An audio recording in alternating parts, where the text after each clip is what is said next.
سابقہ وزیر اعظم شاہد Khan Abbasi Sindh high court پہنچ گئے. سندھ ہائی کورٹ نے ان کی 3 ستمبر تک ضمانت میں توسیع کر دی.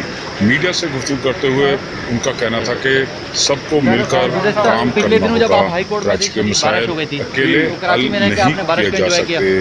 بارش زیادہ ہوگی، پانی بھی زیادہ بڑا ہوگا. اور بے پناہ مسائل ہیں.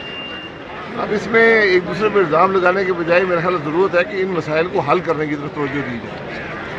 اور مسائل جو ہیں وہ صرف وفاقی حکومت کے نہیں ہیں یا صوبائی کے نہیں ہیں یا لوکل گورنمنٹ کے نہیں ہیں، سب کو مل کر حل کرنا پڑے گا. سر اب تو لاہور بھی ڈوب رہا ہے کراچی کی طرح. جی دیکھیں، جب بارشیں زیادہ ہوں گی تو پانی تو اکٹھا ہوگا، اس کی نکاسی کا بندوبست ہوتا ہے. اب کراچی کے مسائل آج پیدا نہیں ہوئے. کراچی کے جو نشیبی علاقے تھے وہاں پر کنسٹرکشن کر دی گئی. آپ دیکھ لیں کہ سب سے زیادہ افیکٹڈ جگہ وہ ڈیفنس کا فیز ہے. تو یہ چیزیں جو ہیں یہ ان کو حل کرنے کی ضرورت ہے. ان پر سیاست نہیں کھیلنی چاہیے. سر اس دفعہ یہ ہوا کہ بجلی کے ساتھ ساتھ سیلولر کمپنیاں بھی بند ہو گئی تھی. یہ تاریخ میں شاید پہلی دفعہ ہوا ہے. جی بالکل، جب بجلی بند ہوگی تو ان کے بھی تو تھوڑی دیر ہی ان کے ٹاور چلتے ہیں نا. یہ ان سب مسائل کا حل ڈھونڈنا چاہیے. میں تو یہ بات کر رہا ہوں، بجائے ایسے کہ وفاق صوبے پہ حملے کر رہا ہے، صوبے جواب دے رہے ہیں. ان چیزوں کی گنجائش نہیں ہے. سر اس دفعہ مراد علی شاہ صاحب شہباز شریف کی طرح پانی میں اترے ہوئے تھے، تو آپ سمجھتے ہیں کہ ان شہباز شریف کا ریکارڈ ٹوٹا ہے، مراد علی شاہ نے توڑ دیا؟ نہیں، یہ ریکارڈ نہیں ہوتے. یہ کوشش کرنی چاہیے کہ مسائل کو حل کیا جائے. اور میں ایک بات ضرور کروں گا جو میں نے دیکھا اس دن جمعرات والے دن، کہ جو کراچی کی انتظامیہ تھی، پولیس خاص طور پہ، ان کی اپنی ڈیوٹی میں موجود تھے.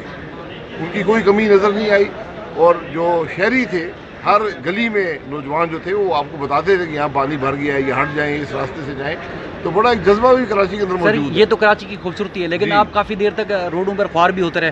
پانی بھرا ہوا تھا، نکاسی آپ کے لیے بلدیات کا، واٹر بورڈ کا کوئی عملہ موجود نہیں تھا. وہ مسئلہ ہے. دیکھیں یہ غیر معمولی بارش ہے، اس کا بات کو بھی یاد رکھیں. ایسی بارش کسی بھی شہر میں ہو، یہ دبئی میں بھی ہوئی تھی، ڈوب گیا تھا. عمان میں بھی ڈوب گئے تھے، جدہ ڈوب گیا تھا. اچھا سر یہ بتائیں کہ مریم نواز مسلسل خاموش ہے، ایک بار مرتبہ پھر ٹویٹر سمیت دیگر اب چینل میں بھی وہ انٹرویو وغیرہ دینے لگی ہیں، کیا ایک مرتبہ پھر عوامی جدوجہد کی طرف جا رہی ہیں؟ دیکھیں جب وہ نہیں تھی ٹویٹر پر، آپ کہتے نہیں ہے، اب وہ آ گئی ہیں، آپ کہتے آ گئی ہیں. تو ان کی اپنی سیاست ہے، وہ کرے گی جو بھی طریقہ ہے. وہ ایک سیاست میں اب ہیں، پارٹی کے نائب صدر ہیں اور اپنا رول ادا کریں گے. سر وزیر اعظم نے ایک دفعہ ایک تو کراچی میں ان کے کراچی والوں کے